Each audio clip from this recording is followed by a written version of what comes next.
Dicen por ahí que no hay fecha que no se cumpla, plazo que no se venza, ni deuda que no se pague. Nosotros podríamos añadir a eso, ni temporada de la dichosa palabra que no se estrene. Llegó septiembre y nosotros por fin ya estamos de regreso. Hoy es 3 de septiembre del año 2011 y les damos la cordial bienvenida a esta nueva temporada de la dichosa palabra. Una mesa llena de palabras y 5 dichosos dispuestos a romper el silencio de estas últimas semanas, así que pónganse cómodos y disfrutemos de esta próxima hora. Yo no sé si dichoso, no sé si verán esta noche rodar algunas lágrimas por mi mejilla, porque como dijo el escritor quebequense Cristian Mistral, las partidas no cuentan, solo los retornos ameritan una lágrima. Soy Nicolás Alvarado y los saludo entre sollozos. Muy buenas noches. El queso hizo su aparición en la política mexicana hace apenas unas cuantas semanas, pero me puse a indagar y resulta que en otros países el queso tiene ya su historia en sus políticas respectivas. Por ejemplo, Ralph Nader, que si no me equivoco fue candidato a la presidencia del Partido Comunista de Estados Unidos en más de una ocasión, él solía llamar a las hamburguesas de cierta marca que tenían doble porción de queso como armas de destrucción masiva. Y el venerable Charles de Gaulle, que gobernó Francia muchos años, decía, criticando a los comunistas, ¿cómo es posible pensar que un país que tiene más de 200 variedades de queso pueda ser gobernado por un régimen de partido único? Soy Pablo Boullosa, buenas noches. Yo a veces pienso que a lo mejor el mundo debería gobernarse como algunos hombres tradicionales lo hacían. Allá el mundo es tan fantástico, tan mágico, que allá por 1893, cuando los franceses colonialistas, que ahorita recordaba Pablo, rodeaban la isla de Madagascar y estaban conquistándola, la reina de Madagascar se juntó con sus sacerdotes y se pusieron a jugar un juego que es una especie de ajedrez ritual simbólico que se llama Alfanorona, y el pueblo se juntó alrededor de una plaza para ver la partida de ajedrez porque ritualmente era más importante ver primero el éxito o el fracaso de los esfuerzos de los soldados en el tablero que de los soldados reales, que eran simplemente un reflejo de los esfuerzos en el tablero. Cuando la partida fue perdida, los soldados ni siquiera se preocuparon por defender Madagascar. Tal vez esos hombres tengan un poco más de razón que los nuestros. Soy Germán Ortega, ¿cómo les va? Muy buenas noches. Buenas noches. Lo malo de los teléfonos inteligentes es que muchas veces son más inteligentes que quienes los compran, los cargan y los cuidan. Yo soy Eduardo Casar. Y los pierden, ¿no será también? Sí, los pierden. Los dejan caer y se echan a perder. Son muy tan como alguien inteligentes que yo que se van. conozco. Se van. Sí. Y no regresan, además. Se van Es a ahí la veces, no inteligencia. regresan, sí. Bueno, yo quiero empezar con una tanda de saludos. Quiero, lo primero, saludar a una telespectadora que tenemos en Puebla, que creo que nos está esperando todo el verano, a Cervela. Un saludo desde allá. Y también quiero saludar a Josep, que dirige la revista de letras en Barcelona y que también parece que son bastante fans por ahí del programa. Y a Isa Platas, que también nos está esperando todo el verano y que hoy es su cumpleaños. Así que felicidades. También quiero saludar a toda la gente que nos ve fuera de México y que se comunica con nosotros a través de las redes sociales. Recuerden que tenemos La Dichosa Palabra en Facebook y La Dichosa 22 en Twitter para responder a la pregunta que queremos hacerles cada noche. Tienen una hora para contestarnos. ¿Qué opinas del español hablado por Cantinflas? Después de estos especiales, este mes, homenajeando al actor mexicano, pues nos quedan muchas cosas, todavía no sé si por decir sobre él, pero bueno, aquí, por cantinflear, queremos aquí La Dichosa Palabra también hacer un pequeño homenaje para ellos. Ustedes pueden colaborar con este programa diciéndonos en 140 caracteres qué opinas del español hablado por Cantinflas. Al final del programa leeremos los mejores y recuerden que para hacernos cualquier comentario, bueno, sugerencia, duda sobre el lenguaje, es así el correo electrónico y los teléfonos que aparecen en pantalla. Y sin más ni más, que lleguen las dichosas palabras. Pablo Yabre nos pide que hablemos sobre el director turco Elia Kazan. Bueno, yo no sé si es turco Elia Kazan, pero nació en Turquía, eso sí, cómo no, nació en Constantinopla, no Estambul, al revés de como dice la canción, porque todavía se llama Constantinopla. Sin embargo, ¿Pero por qué dices que no era turco? Porque su familia era griega, de origen, y porque Elia Kazan llegó a los 4 años a Estados Unidos y se nacionalizó estadounidense muy pronto. Es decir, realmente no había un ápice étnico turco en Elia Kazan y no había ningún estatuto legal que lo hiciera turco, pero sí nació en Constantinopla porque su familia pues estaba refugiada ahí temporalmente. No siendo además que sea alguien que tenga una cosmovisión particularmente turca o particularmente, digamos, asiática o europea. Me parece que tiene una cosmovisión eminentemente estadounidense y que encarna, pues diría yo, casi los problemas básicos de los Estados Unidos en el siglo XX en su cine, en su teatro y en su vida. Y es un personaje además extraordinariamente polémico. Elia Kazan, bueno, pues nació a principios del siglo XX, en 1909, llega muy joven a Estados Unidos, a Nueva York, con su familia, una familia de clase media-baja. Querían que se dedicara al comercio de tapetes, mejor dicho, que es a lo que se da a su padre. Sin embargo, él por lo turco también. Por lo turco, en eso sí tienes toda la razón. Bueno, pero si vamos a hablar de esto de los turcos, realmente si él era de origen étnico griego. Hay mucha enemistad muchas veces con los turcos. Un resentimiento, entonces, pero bueno, los griegos pero que los viven... tapetes sí son más de esa zona turca, turca, los tapetes persa. no le interesaron nada a Kazan, pero le dieron todo el dinero que le dio la familia al llegar a Estados Unidos hasta el 29, que fue la gran debacle de la crisis, y ahí es donde también la familia Kazan incluso le meserea para pagarse la educación. Él estudia en el Williams College, una universidad Ivy League, una universidad muy prestigiada, trabajando de mesero. Él quería dedicarse a las artes escénicas y cuando termina la universidad entra al Group Theater. Muchas veces cuando hablamos de la actuación de método y de los herederos de Stanislavski en Estados Unidos se nos olvida en la ecuación el Group Theater y pensamos que todo nació con Lee Strasberg y con el Actors Studio. Y no, el Group Theater era un grupo de actores y directores y dramaturgos que a principios de los años 30 arrojó grandes figuras. Stella Adler, que fue la primera gran maestra de actuación probablemente que hubo en Estados Unidos, fundó el Group Theater, junto con Franchot Tone, un gran actor que conocemos sobre todo por sus películas hollywoodenses, pero que hizo mucho teatro. Sí, mi padre lo recuerda mucho. John Garfield salió de ahí también. Y Elia Kazan sale del Group Theater. De ahí empieza una carrera como director.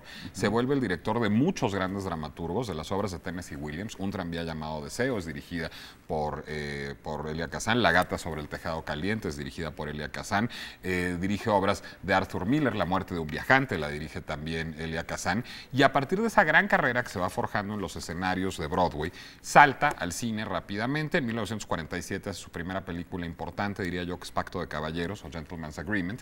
Y ahí se va perfilando, digamos, la carrera de un director que se distingue por varias cosas. Primero, por ser un director que aborda problemas políticos contemporáneos, y esto resulta curioso y digno de análisis, pues desde una óptica cuando menos liberal, si no es que progresista. Es decir, Gentleman's Agreement, Pacto de Caballeros, es una película sobre el antisemitismo, y es una película pues muy dura, digamos, con el antisemitismo estadounidense. El 47. Sí, que era un momento todavía bastante valiente para hacer una película así. Lo siguiente en su filmografía es Pinky, que es una de las primeras películas que se hacen contra del racismo en los Estados Unidos. No, sí, era realmente un hombre, digamos, de izquierda en ese momento. Arriesgadito. Realmente de izquierda, pero liberal, era un demócrata, valiente. y eso le costó.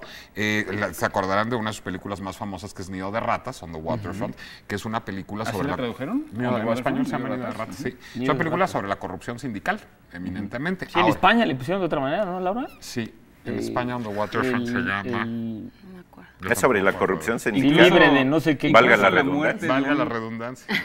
Incluso la muerte de un viajero. Viajante. Pues podría ser traducido de otra forma, ¿no? Digo, en inglés es el vendedor que de puerta en puerta. Sí. ¿No?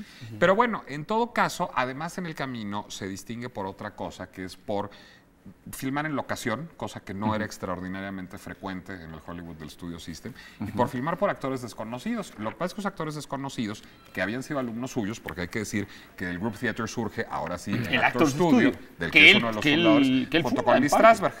Es uno de los fundadores. Ahí tiene muchos alumnos, y entre los alumnos se cuentan Marlon Brando, James Dean, Carol Baker. Paul Newman, fíjate que no será alumno directo de Kazan. ¿Ah, no? Sí pasará por el Actors Studio, pero Kazan ya estaba en Hollywood para cuando todo esto. Pero Pero los Porque Dance- él siempre, digamos que cuando hacían estas entrevistas, luego de que los actores volvían al Actor Studio como a dar unas pláticas con alumnos, como que Paul Newman fue una de las... Sí, Paul Newman fue un más alumno del sonadas. Actor Studio. Porque ese es el sentido, ¿no? Del Actors Studio, basarse más que en teorías y en estructuras, digamos, teóricas, funcionales, digamos, de la experiencia del teatro, más bien basarse en experiencias personales, ¿no? Así es Experiencias una personales de actuación, digamos, artistas y de introspectiva, actores. reflexiva y psicologista. Exactamente. Muy basada, además, en el método Stanislavski, heredera del Más método libre, ¿no? Stanislavski. Así es. Ahora, a partir de esto, Kazan, bueno, pues hace una extraordinaria carrera como director de cine, como director de teatro, lleva al cine también un tranvía llamado Deseo, descubre a muchas estrellas de cine. Warren Beatty es una creación de Elia Kazan, Iván Marlon Maurice. Brando Mencionaste a hizo un James montón de Dean, pero cosas. es verdad que él no estaba muy de acuerdo en que fuera James Dean el actor de... Del Este Del del Este Edén. del No, Edén. hombre, Ujú. había sido alumno suyo. Él lo llevó a Hollywood, él lo Es que firmó. yo había leído alguna vez que le parecía demasiado guapo para el personaje. A lo mejor no era Elia Kazan, sino No el propio creo. Steinbeck, no sé. O a lo mejor habría sido Nicholas Ray para Rebelde sin Causa o George Stevens Ya. para Gigante.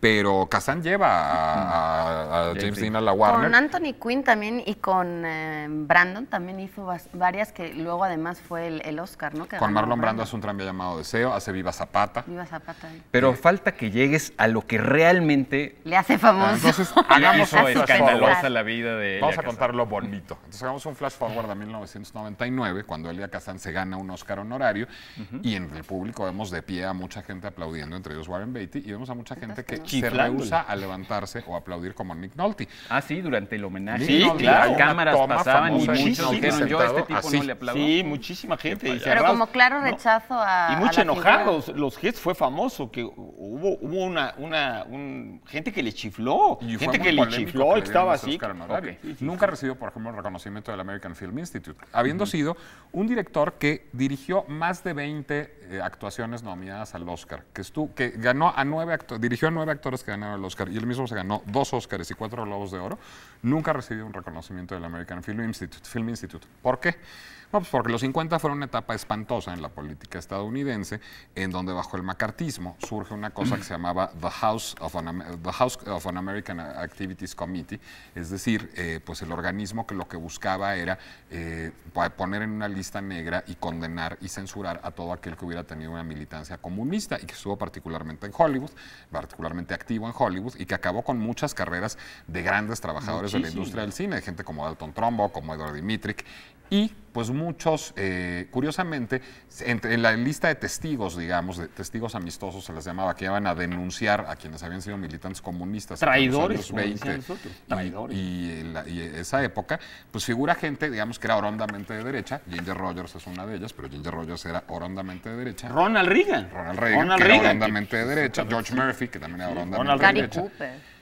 Pero Elia Kazan era muy raro que estuviera ahí, y Elia Kazan va y denuncia a 8 antiguos militantes comunistas, entre ellos Strasberg. Bueno, pero sí hay que perteneciente al poner, Grupo digamos, Quisiera él digamos, parte- Elia Kazan fue, pero no fue voluntariamente, es decir, No. voluntariamente después de no, recibir no. amenazas, es decir, no Sí, fue, le no tocó fue una dijo, cosa de que "Mamita, ahí está la puerta soy un abierta y ciudadano vengan a ejemplar". denunciar, y ahí pasaba él y entró. Yo O sea, lo voy- él sí pasó por un dilema moral, ¿no? Yo lo quisiera defender, pero de otra manera, además.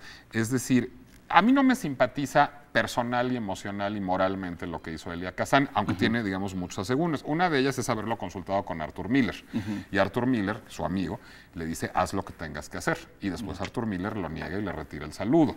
Y escribe las brujas de Salem, además. Bueno, además, lo segundo es que Elia Kazan pues, fue básicamente víctima del Partido Comunista estadounidense. Es decir, Elia Kazan fue comunista en su juventud, en las épocas del Group Theater. Y cuando militó en el Partido Comunista quería utilizarlo para apoderarse y para infiltrar el Group Theater y para hacer de ello un órgano político. Y Elia Kazan les dijo, no, porque esto es un grupo artístico, no es un grupo político.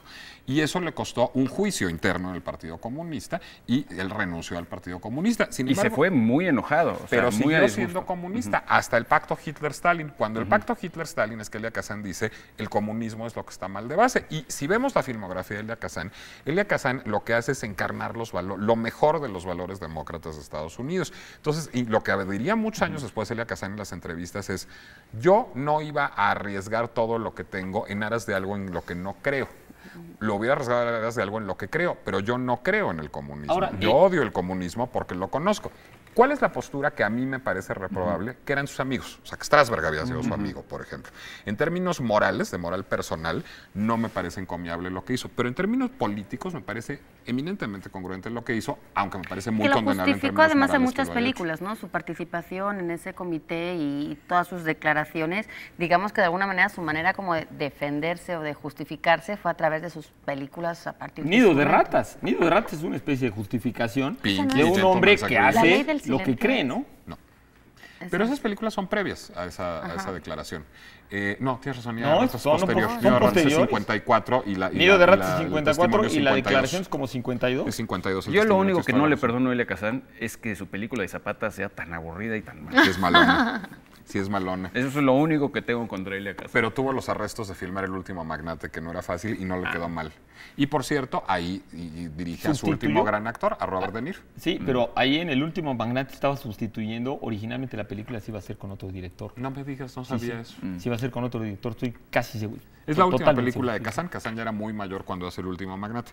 Es un cineasta extraordinario y si alguien, digamos, liberó, a mí me gusta mucho el cine de estudio, pero si alguien permitió dar el paso, digamos, a la modernidad cinematográfica, si alguien fue el precursor de directores como Kubrick y después de directores como Coppola, como Scorsese, como De Palma, ese fue sin duda Elia Kazan. Es decir, quien revolucionó el lenguaje cinematográfico en Estados Unidos fue Elia Kazan, quien liberó el cine de Hollywood de los atavismos del Studio System, que a mí tanto me gustan, pero que sin duda resultaban una suerte de camisa de fuerza, aún sí muy hermosa, es Elia Kazan. Yo creo que es uno de los grandes directores del Y un cine. tranvía ¿no? llamado Usted es una Injustamente película retratado muy por la valiente, historia. muy Así es. valiente también para su No, es época. grande. Que Es un denuncia y- clásico, ¿no? Sí, es un clásico. Es un clásico, películas también clásicas. llamado eso, es un clásico. Ah, Pero el cine norteamericano, pues de raíz ha tenido siempre esa doble cara, ¿no? Pues el cine norteamericano comienza con Griffith. Y Así Griffith es. era el hombre más reaccionario del Sí, universo, sí, ¿no? sí. No, pero además siempre nos gusta hablar del otro lado, siempre nos gusta hablar mal de Hollywood. Oigan, sin Hollywood no hay Casablanca, no hay Halcón Maltés, Ah, no, no hay claro. Sombrero de Copa, no hay Cantando Pero bajo no la nos gusta lluvia. hablar mal de Hollywood, A yo mucha no, gente sí, y por supuesto no hay Ciudadano Kane sin Hollywood, ¿eh? Bueno, Ah, no, como claro. buena fábrica cinematográfica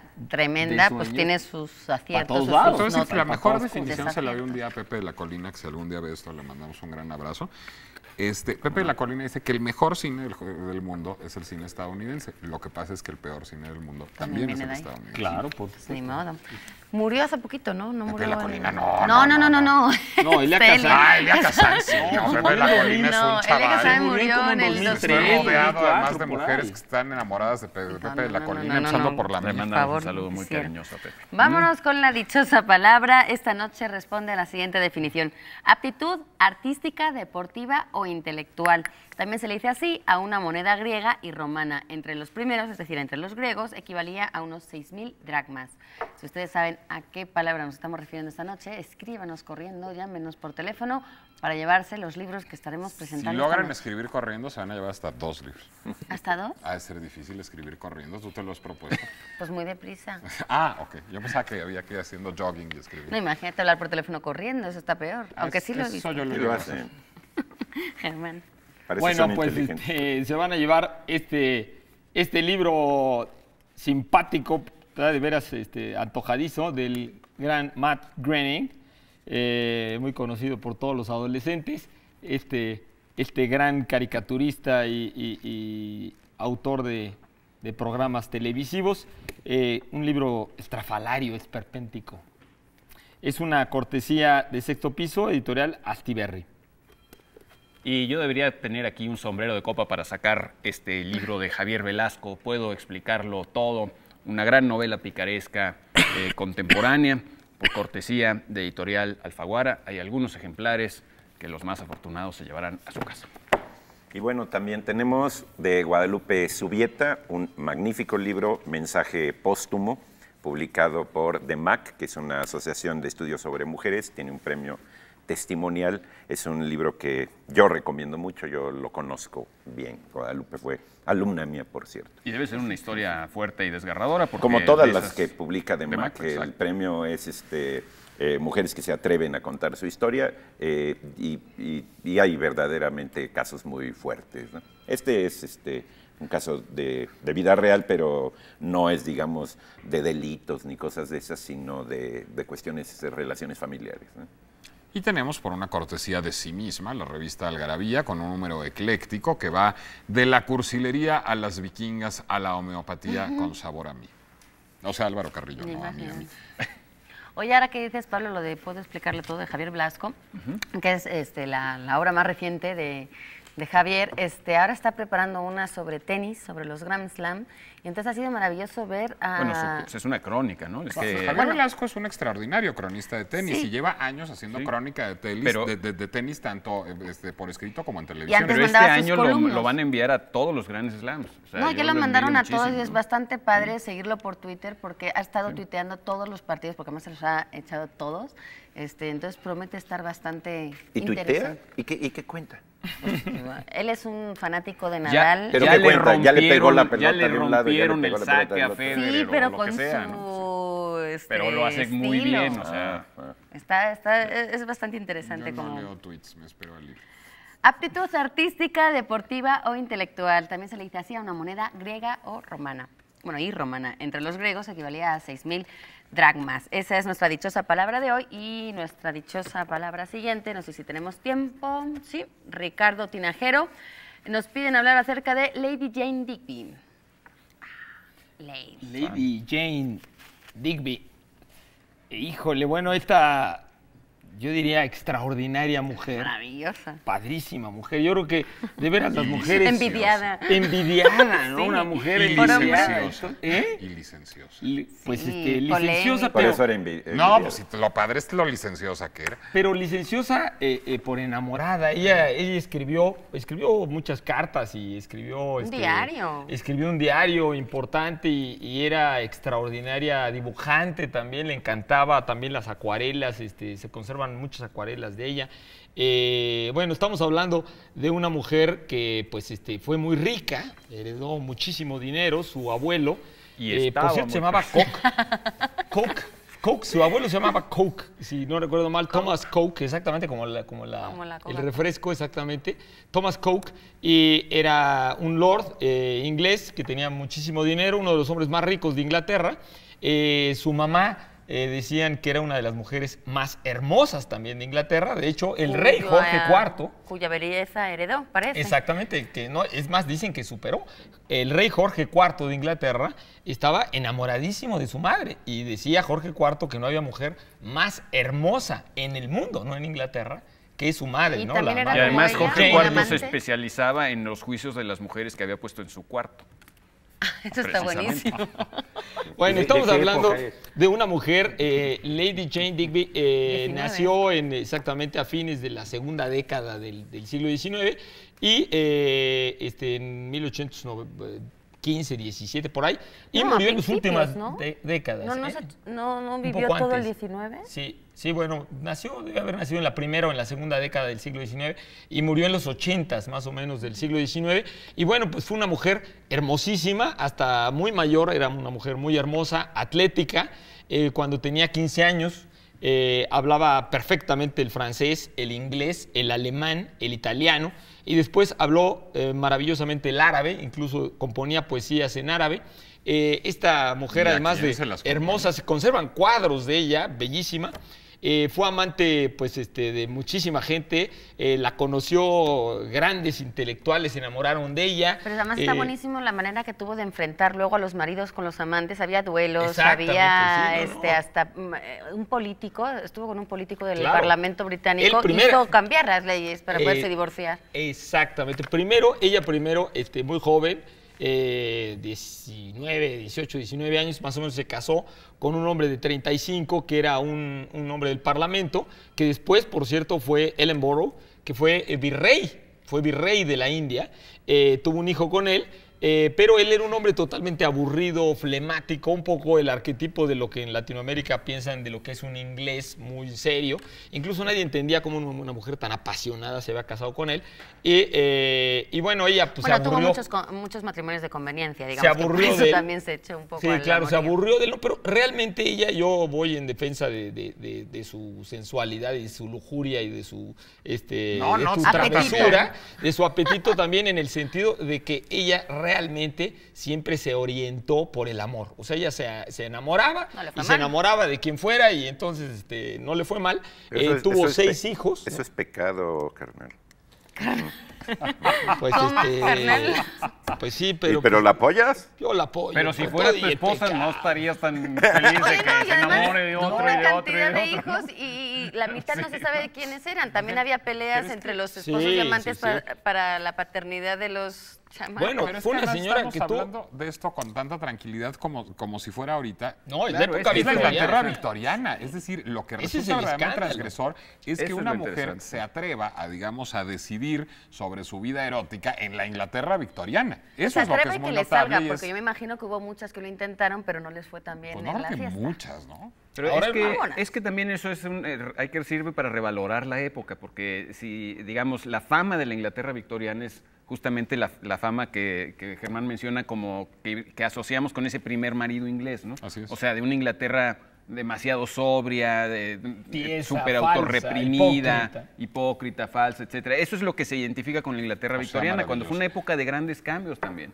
porque digamos, muchas cosas sucedieron en aquella época y aquí lo que vemos también hay un respeto inusitado a cómo esta mujer lleva su vida. No digo que no haya sido criticada, no la haya pasado a veces Muy mal. difícil, muy difícil. Claro, Pero Que eso no es haya el necesitado encanto. tener valor, Con un jeque. pero vaya, que el divorcio fuera legal, eso es un cambio tremendo. Claro. Y eso se suscita en esa Pero Inglaterra parece que donde tenía un cambió el encanto mundo. hipnotizador, El- por lo que cuentan, digo, ellos, porque... Era Pero- una no, mujer sí, fantástica. sí, pero- Pero además de esta promiscuidad, ¿verdad? ¿Qué hizo? Bueno, ella... ¿Qué más quieres que haga? Bueno, Es ¿qué como hizo? las heroínas de García Ponce, o sea, el secreto está en la promiscuidad. ¿no? No, bueno, ¿qué hizo? Bueno, yo diría que inspiró a muchos viajeros. En vida de ella, ya estaba mencionada en el libro de viajes de Oriente, como que O de- dice, o de viajes de Occidente. en la guía Michelin de la época, que todo viajero a Oriente utilizaba. Ella ya estaba mencionada. El gran Richard Francis Burton fue cónsul británico en Damasco, la conoció. El traductor de las mil y una El noches. traductor de Bueno, las uno mil y una los noches, traductores. del Kama Sutra, del Ananga Ranga, y la esposa de Richard Burton decía que era la mujer más agradable, más simpática, Además. más inteligente, más seria, más culta, le encantaba la política, era una mujer, hablando de lo que decía Pablo, de esta revolución, era una mujer que en la Inglaterra victoriana, donde las mujeres pues teóricamente tenían que ser nada más buenas esposas y quedarse calladas en las comidas, etcétera, etcétera, ella participaba desde joven, le interesaba mucho las relaciones internacionales, Qué hinchada, tenía Pablo. muchas opiniones políticas. Oye, también fue amante, se cuenta, de Balzac, y de hecho le dedicó uno de los personajes de uno de sus libros exactamente, a de la Arabelle. comedia humana, exactamente. De hecho, Balzac escribió Louis Lambert en el palacio de Lady Jane Digby. Exactamente, pero pues creo que tenemos que ir a un Inspiró corte, pero me gustaría película. decir algo más sobre Lady Pues, Jane Digby. habrá más sobre la promiscuidad aquí en la dichosa palabra, así que no se vayan, volvemos enseguida.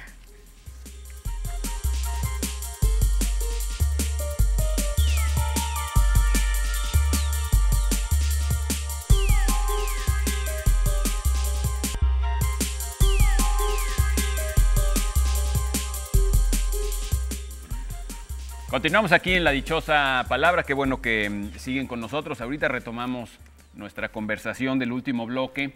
Antes déjenme invitarlos el próximo martes a la librería Rosario Castellanos, a la librería del Fondo de Cultura Económica Rosario Castellanos, allá en la colonia Condesa, a la presentación de esta fantástica novela, un libro muy conmovedor, El libro de las nubes de Chloe Aridgis, en el que estaremos algunas personas como Guadalupe Loaesa, Guillermo Fadanelli, por supuesto la autora Martí Soler. Esto será el martes a las 6:30 de la tarde. Pero El libro no de por la las interrupción. nubes. Yo no he leído un libro, pero cualquier cosa que junte en la misma mesa a Guadalupe Loaesa, Guillermo Fadanelli y Pablo Boullosa merece la pena ser vista. O sea, es el cartel más extravagante que he oído en toda mi vida. y Lo vas se a me pasar antoja bien, Pablo. Pero muchísimo. seamos honestos, o sea, yo realmente tampoco, para que el cartel sea muy extravagante, basta con Guadalupe Loaesa y Guillermo Fadanelli. No, tú eres lo que le hacía falta a esa combinación. todavía. Sí, no, tú eres lo que Cuentan le que la hacía última de falta. No Fadanelli entiendo eso, estuvo pero, para no perdérsela, así que la siguiente va a ser buena también. Bueno, sí, es un cartel muy extraño, pero la novela No, es se oye- realmente muy buena. se oye me gustaría maravilloso el cartel recomendarla, también. El libro de las nubes de Chloe Aríges en la colección Letras Mexicanas del Fondo de Cultura Económica. Bueno, tenemos la dichosa frase de esta noche. Recuerden que nosotros les proponemos una frase a la que le hacen falta 2 o 3 palabras, creo que 3, y ustedes van a tratar de responder qué palabras faltan. En este caso es una frase que tomé de una película de Cantinflas, del Portero, y ahí se repite un par de veces con ciertas variantes, pero básicamente es esta. Gramática es el arte o la pues en esto no nos hemos puesto de acuerdo, que nos enseña a leer y escribir el castellano. No, una pista, las últimas 2 palabras, así como en el diccionario tal cual, no vienen. Bueno, pues es que lo dice Cantinflas. Exacto. O sea, entonces el chiste es que nos lo digan como lo dice Cantinflas en la película El Portero, ¿no? Exacto. Bueno, ok. O sea, mal. De hecho, lo cual. cual, no, Bueno. ¿qué se Hoy pueden sí se llevar? aceptan faltas de ortografía, entonces, y faltas de gramática. Pero Bueno, la pues misma el chiste es que- las que mismas que haga traten de... Cantinflas. Exacto. Tenemos el álgebra de Baldor o Baldor. Yo digo Baldor. Yo también digo Bueno, Baldor. Siempre pues hemos Baldor. dicho Baldor, pero no sé si sea... Baldor. tendría- Ahora, como ya hasta el la acento portada en le cambiaron. Baldor. El decían el Baldor, pero no sé Que es cómo un se en mi libro época clásico, decíamos el son Baldor. 75 años de su primera aparición y es un ejemplar que trae ahora también su CD adentro e interactivo. Editorial Patria. Bueno, para los que quieran repasar su álgebra.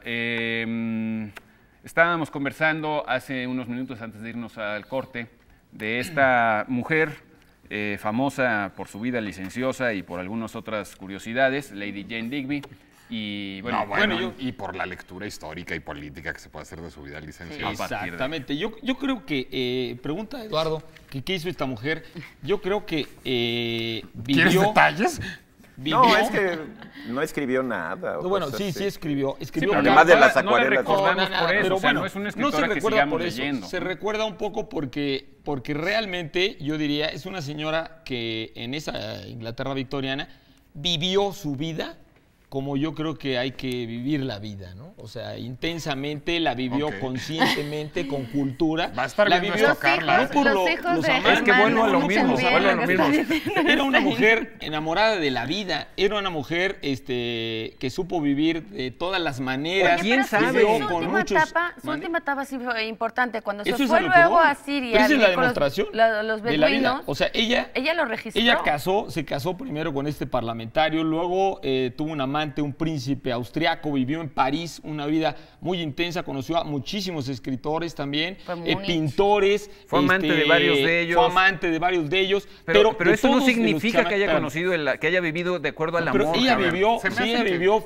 feliz, vivió a la larga feliz y siempre se orientó, que era lo que decía, mi fortuna, ella escribió al final de su vida, dice, mi fortuna y mis desgracias en la vida vienen de que yo siempre he creído que hay que vivir con amor y guiada por el amor. Y el amor me ha traído desgracias, pero me ha dado la felicidad. Una vida Pero sin cuenta- amor cuenta es su una última vida parte. que no vale la pena. Ella vivió con un... pero muchas personas monógamas, eso es lo que quiero dejar perfectamente Claro, pueden muchas vivir, personas claro. monógamas También. conocemos el amor y vivimos de acuerdo al Totalmente de amor. acuerdo. No nos privamos de absolutamente nada. Yo soy- Porque te en ese casaste con la sentido. persona adecuada, pero igual ella Exacto, no lo a logró eso hasta el voy. cuarto marido. Es que no Bueno, me ella al permite final se volvió terminar. monógama. Claro, al final sí No, pues estuvo... sí, al final este, todo se vuelve monógamo. Todos nos vamos a volver monógamos, o sea, convencida, por gusto. No, estuvo cuántos no años reproche estuvo de casado Eduardo. con Yo el soy- beduino. yo No es el soy- reproche, es, a ver, no recordamos una persona del siglo XIX por haber sido feliz o por haber Ay, no, vivido de acuerdo al nadie es amor. feliz. Digo, la recordamos Su por vida otros de- motivos. Bueno, yo Me la gusta ser recuerdo, feliz. yo la recuerdo y a mí me impresiona. Estuvo contigo. Una vida en la que la señora hizo lo que creía que se debe hacer. Era una señora culta, preparada, que eres muy interesante, inteligente. apasionada. Y Pablo, me da mucho gusto, yo también encontré el amor en la primera mujer de mi vida, pero ella lo encontró en el quinto marido. Y cuando lo encontró en el quinto ¿A qué edad? marido, vivió con un árabe a la mitad del desierto de Siria. En el siglo XIX se vistió como árabe, vivió como árabe en condiciones increíblemente difíciles. aprendió belly dancing.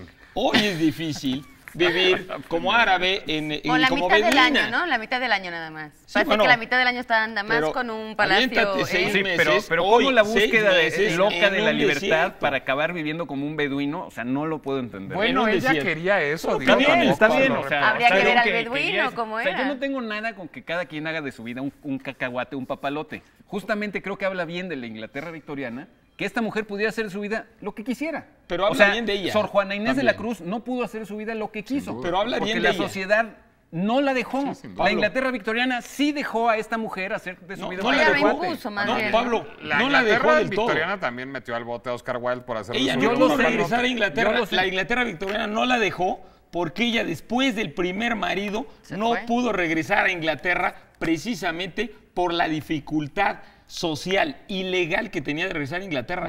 Ella incluso tuvo que seguir viviendo en Alemania, en Grecia, vivió con un bandolero griego, enamorada más de 11 años No en me las estoy montañas de refiriendo al Grecia. Estado Vivió británico, me estoy Oye, refiriendo a la hay- con un época. beduino. Hay un Me libro estoy refiriendo a basado- la época, hay es un una li- época de grandes cambios, no estoy haciendo la defensa de un régimen, obviamente ese régimen también fue catastrófico en muchos sentidos y hay mil cosas que criticarle, me estoy No, refiriendo a pero la sociedad época. también con A ver, la no cultura solo el la régimen. Hay chupó un de ahí, libro- pero ella se independizó de esa rigidez de Inglaterra y vivió una vida de aventuras, una vida rica, una vida inspiradora. Fue una Yo musa. creo que el reproche de Eduardo va por otro lado. Yo creo que No, lo ni que- siquiera fue reproche, fue pregunta inocente. No, pero bueno, o sea, a ver, o cuando fue uno reproche, piensa- Eduardo. a ver, a mí hay una escritora que no me gusta, pero que tuvo una vida más o menos así y que la escribió y la pensó, que es Anaïs Nin. En efecto, Lady Jane Digby no pensó lo que hizo, no dejó un corpus, No no, hizo dejó con una un obra, propósito. dejó un cuerpo, pero no un corpus, digamos. No dejó, ella trabajaba con el cuerpo, no con el corpus. Entonces no dejó una obra y por lo tanto no se vuelve, o sea, no es alguien que haya significado la experiencia que vivió, la vivió, pero sí es una experiencia, digamos, muy anómala y muy transgresora en un Exactamente. contexto Pero en sí donde la era dejó muy raro que escrita. sucediera A eso. lo que yo voy Sí, es la que dejó ella escrita, escribió pero un no diario No debemos, cuando su vida pero no la beduina. leemos, no la recordamos por eso. O sea, Y bueno, no ustedes pen- han leído los libros de No, Lady. no, por Ahí la está. calidad literaria no. Es eso, Pero es el creo- ¿Quién quiere asunto. su corpus cuando está su cuerpo? Insisto. Pero creo que ella sí lo que hizo fue reflejar cómo la vida, la cotidianidad. Pero Además, otros cuentan escribieron que sobre la, ella. Por eso, la es trataban eso, como pero eso es reina. lo que hay que revalorar la época. Otros escribieron sobre ella, no importa que ella no haya escrito, uno puede tener una obra y no escribir, uno puede tener una obra como vida, el mismo Dalí decía, lo más importante y lo más que he hecho no es lo que he pintado, sino mi vida misma. Bueno, Es pero Pero lo lo una decía, vida, recordamos ponía no su por talento sus en su dichos, lo obra y su recordamos genio en por su su vida. obra. Sí, pero la afirmación de Dalí, aunque sea una locura, Mario es una Mary. afirmación Si que la hubiera implica dicho que no, Pepita Gómez, aunque no no la escribas, recordaríamos. no importa, tú puedes tener una vida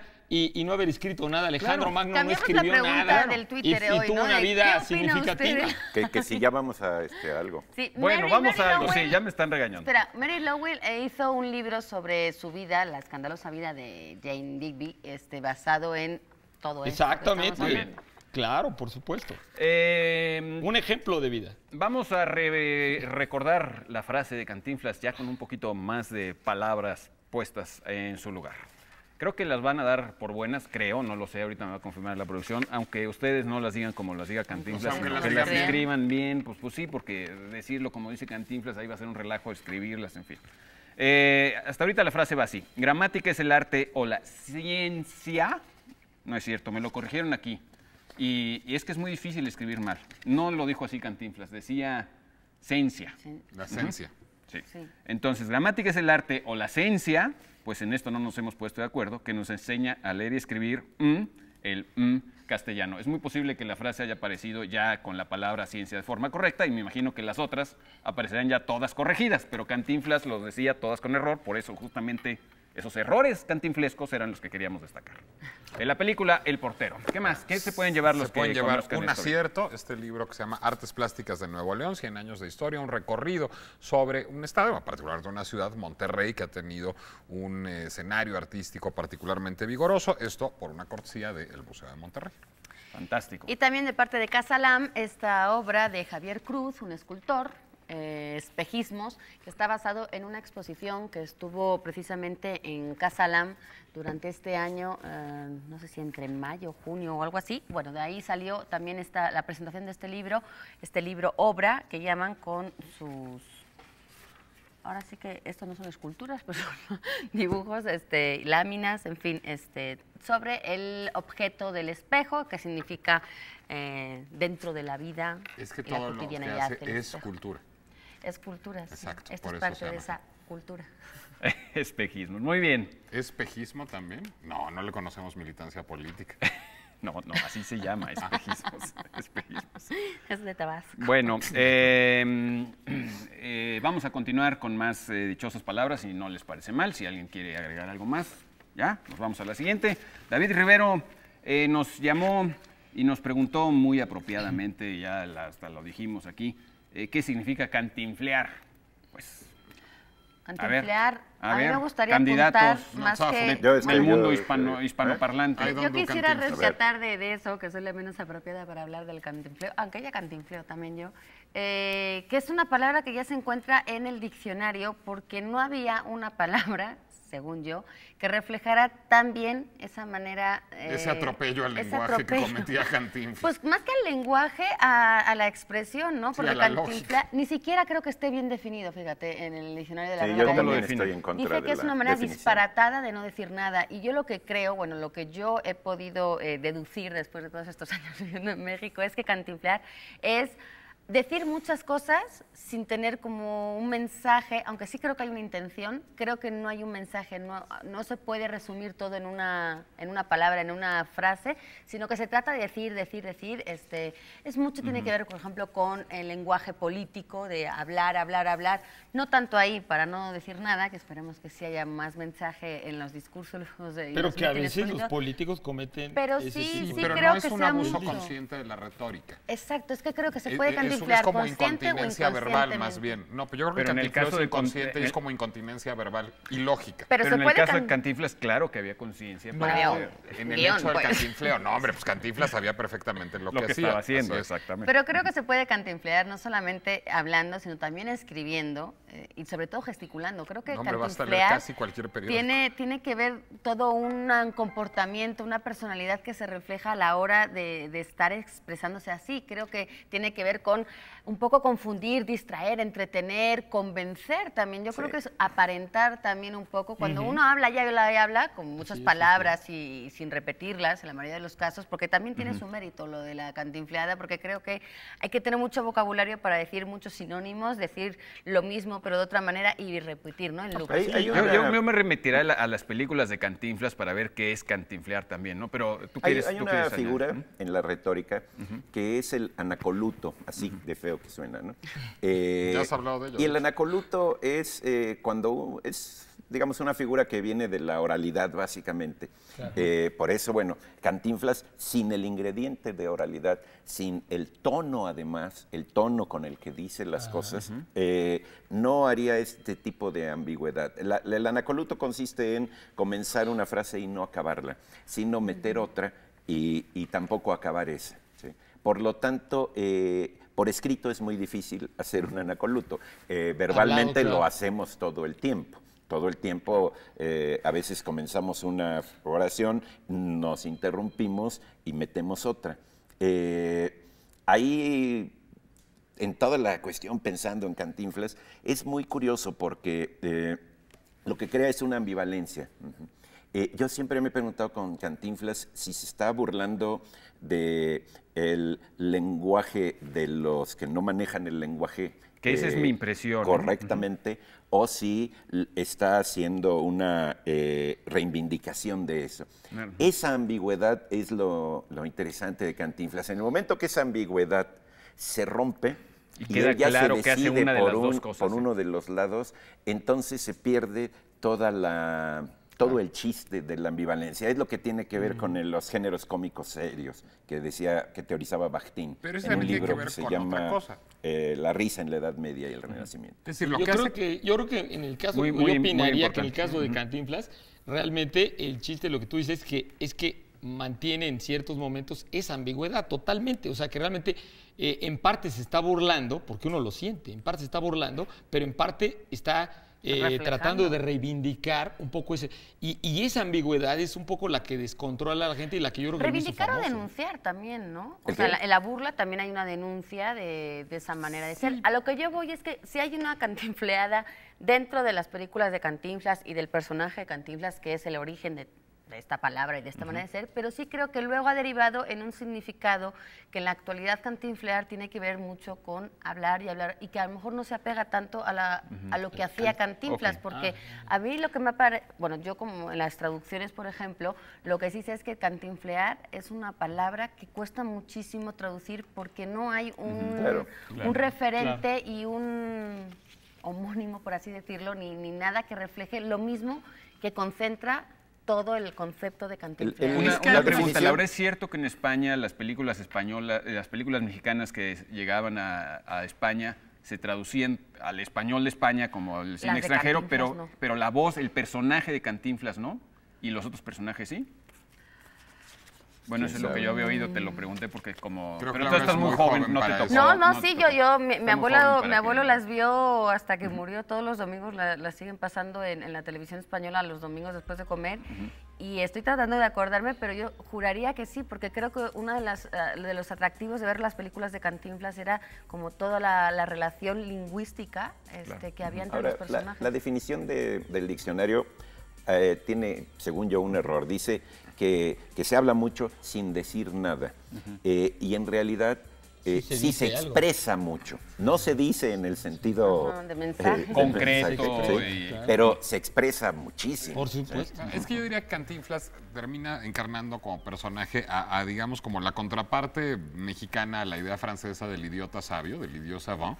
Lo que es Cantinflas es el idiota pícaro. Es decir, es un personaje que es al mismo tiempo heredero de la picaresca, que tiene, por tanto, digamos, el encanto del defraudador. Cantinflas siempre es un defraudador, un embaucador profesional que quiere arrebatarle algo a alguien, pero al mismo tiempo es un idiota, es decir, es alguien que carece de herramientas tanto intelectuales como culturales para defenderse en la vida, pero que a base de changués, digamos, con un alambrito, muy a la mexicana, y a base del cantinfleo que le permite marear al enemigo hasta derrotarlo, hasta, digamos, anestesiarlo, logra salirse con la suya. Pero eso pasa justamente en el mejor Cantinflas. Es que a mí no me parece que haya mejor Cantinflas, porque yo no soporto a Cantinflas. Pero siempre se marca la cuestión de las dos etapas, ¿no? Sí. El primer Cantinflas bueno, creo que y el tenemos otro. que hacer una pausa y regresamos a seguir cantinfleando. A cantinflear. No, por favor, no. Vamos a tratar de no cantinflear al regreso de esta pausa. No se vayan, volvemos aquí a La Dichosa Palabra.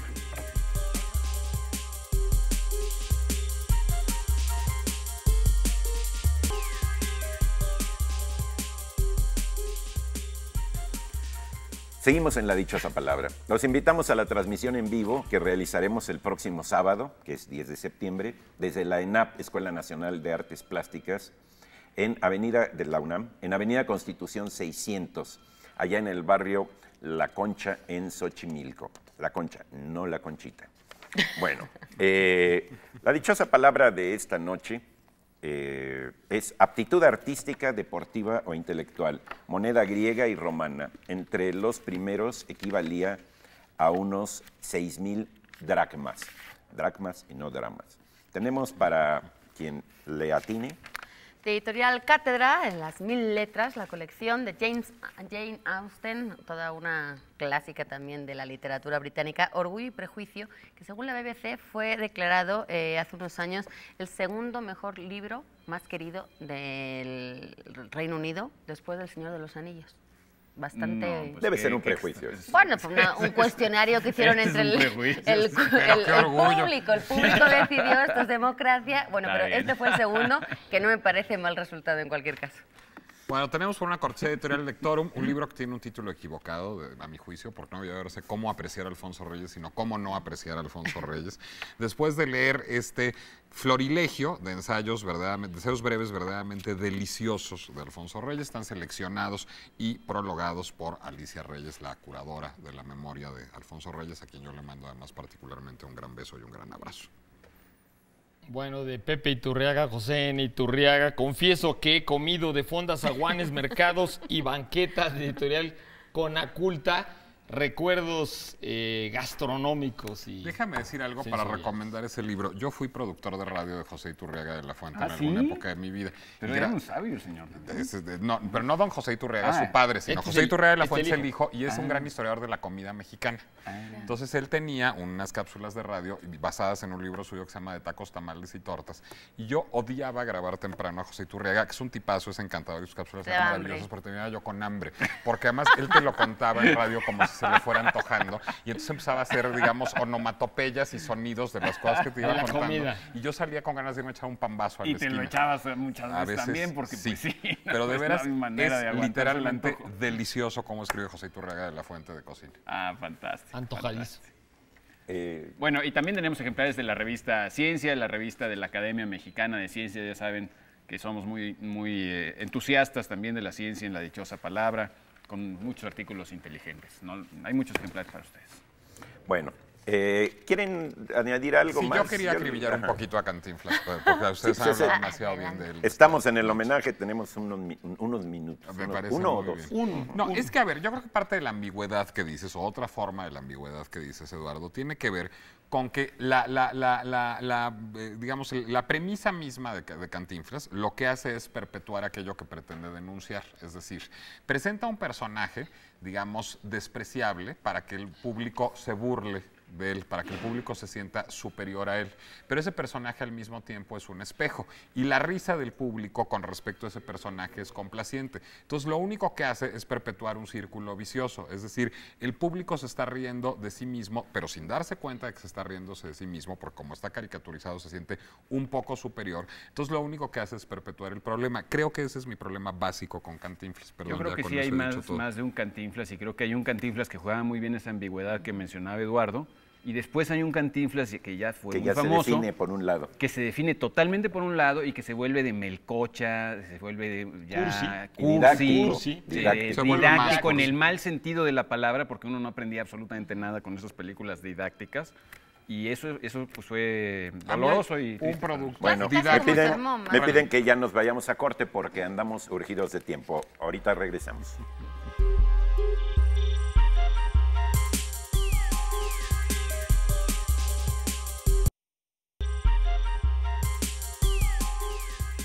Bueno, como decía Diderot, las pasiones nos han hecho que el tiempo nos coma. La dichosa palabra del día de hoy es aptitud artística, deportiva o intelectual, moneda griega y romana, entre los primeros equivalía a unos 6,000 dracmas. Por supuesto, talento. Los que se ganaron el álgebra de Waldorf están aquí: Irma, Nancy, Gerardo, Enríquez, etcétera. Bueno, nuestra dichosa frase A ver del si te día sale como de hoy. Cantinflas. Ahí está: gramática es el arte o la ciencia. Pues en esto no nos hemos puesto de acuerdo, que nos enseña a leer y escribir correctamente el idioma castellano. De la película El portero. Yo tengo una amiga, Elena López Guadarrama, que lo hace muy bien. ¿Ah, sí? Toda la película, de hecho. Bien, Ok. las respuestas de nuestro público respecto a Cantinflas, Eduardo. Cristian Zamora refleja el idioma de una época y del México de la misma. Roberto Domínguez, una forma de comunicarse aglandosajonamente del mexicano, por ejemplo. Por ejemplo. Anglosajonamente. Andrajosa. Está haciendo un medio albur que... Que no Muy bien. Bueno, los invitamos que en nuestro próximo programa vamos a estar en vivo ahí como siempre. Realizaremos el próximo sábado 10 de septiembre en la ENAP, la Escuela Nacional de Artes Plásticas de nuestra alma mater, la UNAM, en Avenida Constitución número 600, barrio La Conchita, allá en Xochimilco, Barrio La en el Concha, sur La Concha. de La Concha, perdón. De La Grande. Concha, disculpen, allá en Xochimilco, en ese maravilloso lugar al sur de la Ciudad de México, patrimonio de la humanidad, que creo que por ahí ya anda temiendo. Adiós. Vengan a vernos. Sueñen la con nueva Lady temporada. Jane Digby, Laura, con Cantinflas Eduardo, y con María Elia Mola. pero al mismo tiempo. Bienvenidos al inicio de la nueva temporada. Muy bien. Nos vemos el sábado, Ay. gracias.